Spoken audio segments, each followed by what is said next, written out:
morning, Harbor Ridge, and welcome to Falcon News. I'm Reese, a new anchor. And I'm Mina, and we'll be your host for this morning's broadcast of Falcon News. It's nice to finally be in the script more. Yes, it is.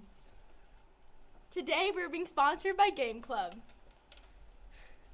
Sleep is much more important than we think. We'll be okay for a few.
Sleep is much more important than we think.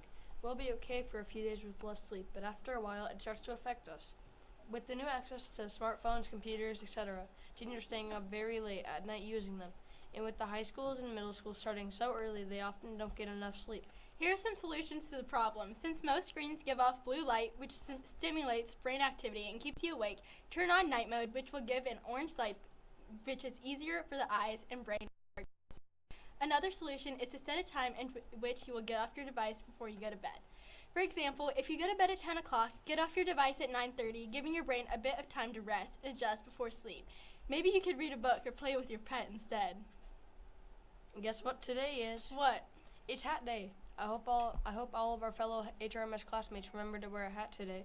Remember, all the money raised today will be donated to a charitable organization, and this trimester's charitable organization has not been decided yet, but we will soon know. So if you didn't wear a hat today, remember to wear one next time. Happy birthday earlier this week to Madeline Yancer, Caleb Wanaka, Nate Allen, and Ava McElwain. And happy birthday today to Radley Anderson. And happy birthday to the weekend birthdays, Cicely Albrecht, Abby Brock, Sam Easton, and Taylor Hebert. Over spring break, about 30 students traveled across the country and visited the East Coast. Miss Takahara, Miss Rakiza, Miss Gormley, and Miss Davis all chaperoned and had so much fun. While on the trip, the students and chaperones visited the Washington Monument, the Lincoln Memorial, the Jefferson Memorial, the Arlington Cemetery, the Vietnam Memorial, the Korean War Memorial, the Holocaust Museum, the Statue of Liberty, the Ellis Island Ancestry Museum, the 9/11 Memorial, the World Trade Center Building, Wall Street, and so much more in just 5 days. The students learned a ton about our country's history and how it relates to today. Seeing all the sites really made that evident. Overall, the trip was reported to be a blast, holding memories that will never be forgotten. May the 1st is National Law Day in the U.S. This holiday commemorates laws and their influence on our American society. This holiday was officially created on May the 1st, 1958 by President Eisenhower and has been commemorated since. Just remember to research some American laws on this day so that you don't break any. I'm so excited about the Arbor Day Festival this Saturday. I know I am. When is it again? It's from 11 a.m. to 1 p.m. at the Gig Harbor City Hall / Civic Center. What do you even get there, or what do you do? First of all, there's free admission and trees for all visitors. I want a tree. Okay, calm down, Reese. You also get complimentary refreshments, student poster, video, and essay winners are honored, student photos are displayed, and there's an awards presentation. Also, an arborist is on hand to answer your tree questions. Wait, I have a joke, and I promise it's a really good one. Okay, fine. Why do trees hate tests? Why? Because they always get stumped by the questions. Okay, then I hope to see you guys there. For the past month, Miss Porteous has had her students creating their own perfect worlds, or utopias. The project is based on the novel the 7th and 8th graders just finished reading this past month. Take a look at this Falcon News postcard from the convention that opened up this past Tuesday. How are you guys doing today? Good. Okay. Do you like to ski? Yes. Do you like to lay on the beach? Yes. Okay, well here we have both skiing and laying on the beach.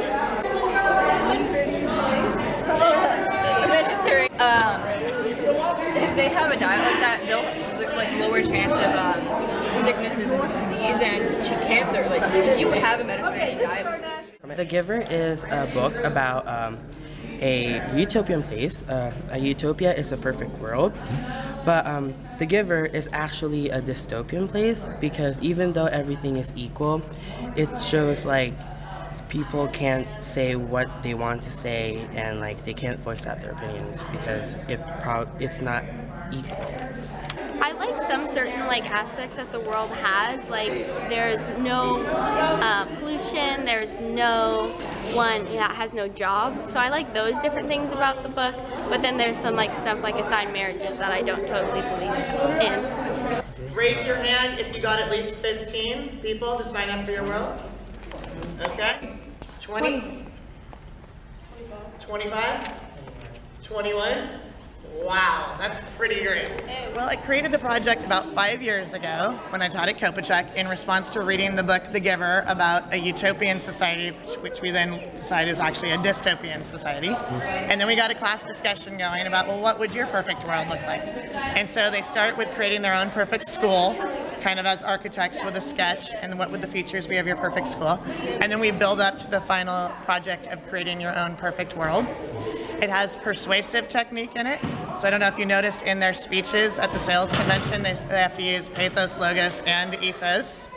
They have to use as much persuasive technique as they can within 2 minutes. And I like the creativity and the outside of the box thinking with it because there's really no limitation on the world. Some of the benefits that I see is students say we don't do enough artistic stuff in language arts. We only see project-based learning in social studies, and they love doing it in language arts and applying the book. And it was really fun to read the book 2 days a week while they're working on this 3 days a week. And then we've been saving the exciting part of the end of the book for the rest of this week, and that'll be the culmination. Yeah, that's it.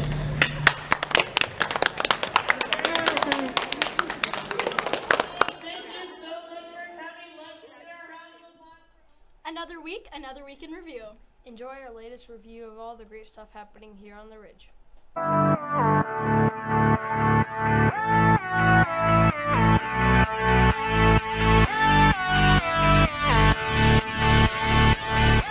That's not bad.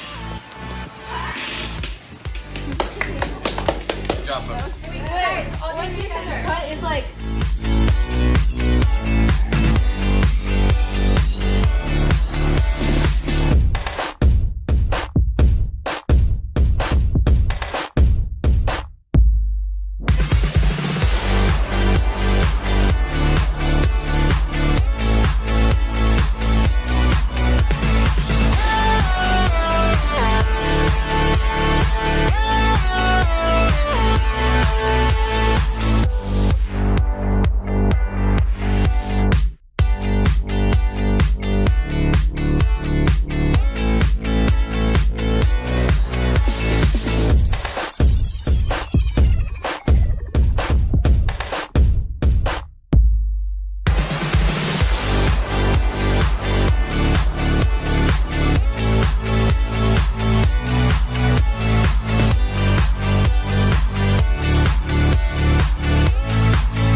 us today. And we'll see you next time on Falcon News.